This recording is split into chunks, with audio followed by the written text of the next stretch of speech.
So last week, it was announced that The View was going to get their own special fantasy movie league. Wait, what? That's right, you heard correctly. Now there's a fantasy movie league, and the gals of The View are getting in on the action. It works the same way as fantasy sports, except dealing with the box office success of movies instead of player performance. The ladies from The View were recently introduced to the game and even started their own contest, urging their viewers to participate in order to win a trip to Hollywood. But unfortunately, not all fantasy league news is good. Now, in the past few months, daily fantasy sites like FanDuel and DraftKings have been hit with accusations that they're getting away with unlicensed gambling. The controversy surrounds whether the games are based on chance or skill. Fantasy companies are making the case that their games involve a lot more than just luck, but rather understanding the players, strategy, and of course, sports. Just last week, New York State granted injunctions against both FanDuel and DraftKings from doing business in the state.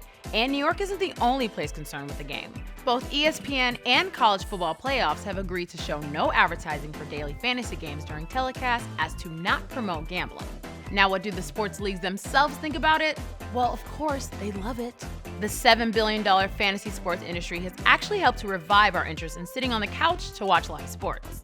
In fact, it was recently announced that ESPN's viewership had dropped by nearly 3 million subscribers over the past year. Channels that show sporting events have steadily seen declining revenues and viewership over the last decade thanks to this little guy right here. So with dwindling viewership, both the sports leagues and networks have embraced fantasy as a band-aid to stem the hemorrhaging. With more and more people playing these games, many times for money, they have a vested interest in watching their players and teams to see how well their own leagues will perform.